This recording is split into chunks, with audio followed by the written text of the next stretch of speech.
नमस्कार. आपल्या एका नवीन व्हिडिओमध्ये तुमचं मनापासून पुन्हा एकदा स्वागत करते. पहिल्या टप्प्यात 35 लाख शेतकऱ्यांना 1,700 कोटी रुपयांचा पीक विमा वितरित करण्यात येणार आहे. कोणत्या जिल्ह्यात किती निधी मिळाला आहे, त्याचबरोबर जिल्ह्यानुसार लाभार्थ्यांची यादी आपण या ठिकाणी जाणून घेणार आहोत. शेतकऱ्यांना जिल्हा, त्याचबरोबर शेतकऱ्यांची लाभार्थी यादी, त्याचबरोबर अग्रिम रक्कम किती रुपये मिळणार आहे आणि किती जिल्ह्यांमध्ये किती निधी वितरित करण्यात येणार आहे, ही सगळे अपडेट आपण या ठिकाणी जाणून घेणार आहोत. चला तर मग आपण व्हिडिओला सुरुवात करूया. शेतकरी बांधवांनो, पीक विम्यापोटी 35 लाख शेतकऱ्यांना 1,700 कोटी रुपये मिळणार.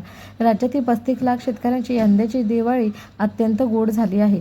परंतु पीक विम्याची रक्कम शेतकऱ्यांच्या सुमारे 1,700 कोटी रुपये पीक विमा अग्रिम रक्कम वितरित करण्यास मंजुरी दिली आहे. तरी पण अद्यापही शेतकऱ्यांच्या खात्यावरती ही रक्कम वितरित केली नाही आणि शेतकऱ्यांना ज्या जिल्ह्यांना एक पीक रक्कम मिळणार आहे त्यामध्ये बीड जिल्ह्यात सर्वात जास्त लाभार्थी शेतकरी आहेत. सर्वात कमी लाभार्थी कोल्हापूर आहेत आणि बीड जिल्ह्यातील लाभार्थी शेतकरी संख्या जास्त लाखावर असून कोल्हापुरात केवळ 288 लाभार्थी आहेत. तर 1 रुपयात पीक विमा योजनेत राज्यातील 1,71,00,000 शेतकऱ्यांना सहभाग घेतला आहे. या विमा कंपन्या रक्कम विद्यार्थी संबंधित लाभार्थी शेतकऱ्यांच्या बँक खात्यामध्ये थेट वितरण करण्यास संबंधित विमा कंपन्यांनी सुरुवात केली असल्याने बहुतांश शेतकऱ्यांनी बहुतांश ठिकाणी दिवाळीपूर्वीच पीक विम्याची रक्कम अग्रिम त्यांच्या खात्यात जमा होणार आहे. माहीत असेलच की प्रशासनाने ही रक्कम शेतकरी बांधवांच्या बँक खात्यामध्ये जमा करण्यास सूचना या आधीच दिल्या होत्या. परंतु पीक विमा कंपन्यांनी या संदर्भात विभागीय व राज्यस्तरावरती अपील केले होते. त्यामुळे पीक विमा मिळवण्यास विलंब होत होता. पीक विमा संदर्भात सहसा सुनावण्या होत गेल्या त्यानुसार पीक विमा कंपन्यांनी 1,700 कोटी रुपये देण्याचे मान्य केले आहे. जसजसे निकाल येते त्यानुसार पीक विमा लाभार्थी संख्या व अग्रिम रकमेमध्ये वाढ होणार आहे.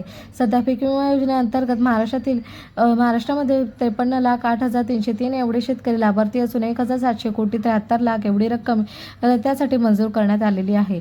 कोणत्या जिल्ह्यासाठी किती निधी मिळणार आहे या संदर्भातील सविस्तर माहिती आपण या ठिकाणी पुढील जाणून घेणार आहोत.